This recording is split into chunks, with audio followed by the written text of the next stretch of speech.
In the next 15 minutes, I'm going to show you a workflow that can multiply your research paper output without you working more. Not because it's some magic hack, but because most researchers are stuck in a broken system. You write one paper, you wait, you panic, you start again from zero. And that cycle will keep you stuck for years. What high output researchers do differently is simple. They don't rely on motivation, they build a pipeline, so instead of one paper moving, they have multiple papers moving at the same time. While one is under review, another is being drafted, and a third is being scoped.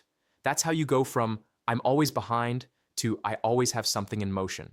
Before I give you the exact 15-minute playbook, we need to kill 3 myths that are quietly slowing you down. 1. Time blocking. Put writing on your calendar like it's a class. Here's the first uncomfortable truth. If writing is something you do when you have time, you will never have time. Research expands, meetings expand, emails expand, other people's quick questions expand.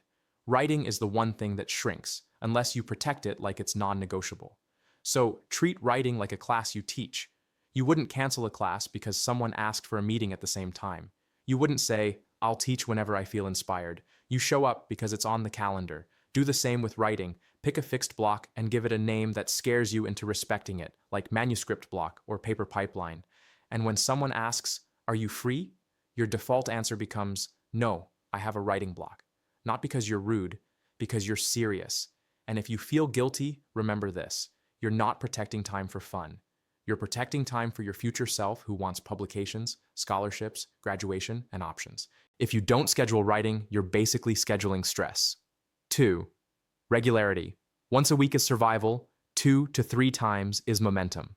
A lot of people try to write in huge bursts. They disappear for 2 weeks, then try to write for 10 hours on a Saturday like they're cramming for an exam. That feels productive, but it's unstable. Your brain forgets where you left off, your confidence resets to zero, and every session starts with friction. Regularity fixes that. Minimum once a week, but the real sweet spot is 2 or 3 shorter sessions. Think Monday and Wednesday mornings, same time, same place. Your brain learns the routine. Oh, it's writing time. And the best part is you stop needing motivation. You don't negotiate with yourself, you just show up. Regularity also makes your pipeline real. If you write twice a week, paper 1 moves. If you write twice a week, paper 2 starts. If you write twice a week, revisions don't feel like punishment. They feel like normal work. And if you miss a day, you don't spiral. You just return to the next session because the system is still there. 3. No multitasking. Stop paying the 20-minute penalty. Multitasking is a dopamine trap. It feels productive because you're busy, but deep work doesn't care how busy you are. Every time you switch tasks, intro paragraph, then email, then quick scroll, then data, then back to writing, you pay a cognitive tax. The worst part is you don't notice it. You just feel tired and assume research is hard. Research is hard, yes, but you're also making it harder by resetting your attention over and over. So when you write. If you're drafting the introduction, don't check the data. If you're reading papers, don't open your inbox, one lane at a time. If you're thinking, "But I need to respond fast," ask yourself, fast for who? Fast for your supervisor's convenience or fast for your future paper? You can have a response window later. Right now is writing time. One task, one screen, one goal. And if you use AI tools, use them in the same single task way. One prompt to generate an outline, then back to writing. Don't bounce between 5 chats and 20 tabs like you're doing cardio. 4. Chunking down, make the next step small enough that you can't avoid it. Publish 3 Q1 papers is terrifying. It's so big your brain treats it like danger. That's when procrastination shows up pretending to be planning. Chunking fixes that. Instead of write the paper, you write draft the research gap in 45 minutes. Instead of finish the literature review, you write extract 5 key claims from 2 papers. Instead of do revisions, you write fix reviewer comment number 3. The smaller the task, the less emotional resistance it triggers. And here's a trick that changes everything. Chunk tasks into actions that produce visible output. Not vague actions like work on methods, but real outputs like write the inclusion criteria paragraph or create table 1 skeleton. Even better, if you feel stuck, let AI help you define the chunk. Ask it, based on my outline, what is the single most useful next paragraph to write? Then you choose. You stay in control. AI gives options, you decide the move. That's how you keep momentum without losing academic integrity. 5. Prioritization, you don't have 3 priorities. You have 1. The word priority originally meant one thing, not 5 things, not top 3. 1. And for most PhD students and early researchers, the true priority is the pipeline, writing and publishing, plus the work that directly feeds publishing. Everything else is support. Teaching, admin, meetings, side projects, they can matter, but they cannot dominate your best hours. So do the hard thing first. Start the day with your paperwork before the world hijacks your attention. Because once you enter the meeting and email world, your brain becomes reactive. And reactive brains do not write good papers. If you want output, you need ownership of your best cognitive time. That is not a motivational quote. That is a practical rule. IV. Mid-video CTA. Quick pause, then we keep going. Before we go into the last 5 strategies, I want to make this easy for you to actually implement.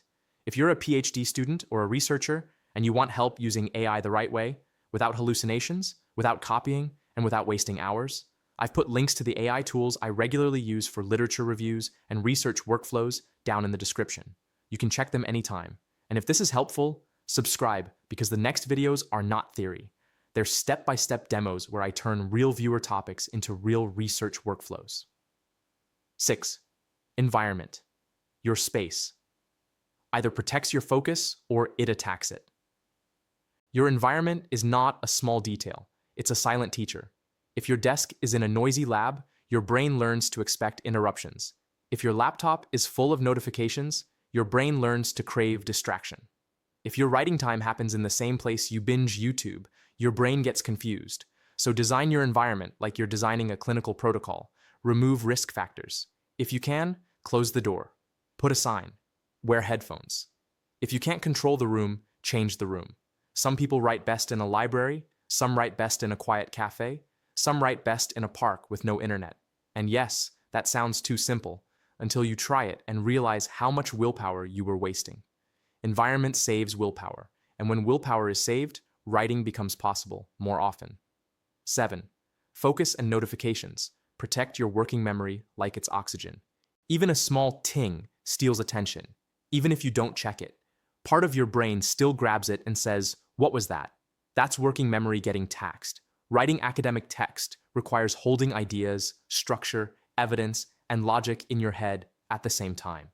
If notifications keep poking holes in that mental stack, your writing becomes messy and slow. So turn them off, not silent, off. Put your phone away. If you need safety for family, allow only emergency calls from 1 or 2 people. Everything else can wait 60 minutes. And here's the mindset. You are not ignoring people. You are training your brain to do deep work again. That skill is rare now. That's why it's valuable. 8. Show up. Consistency beats talent when talent is inconsistent. The best researchers aren't always the smartest. They're the ones who show up. On the good days, yes, but also on the days when they feel slow, on the days they doubt themselves, on the days the last draft got destroyed by feedback. They still show up because output is not produced by mood. Output is produced by repetition.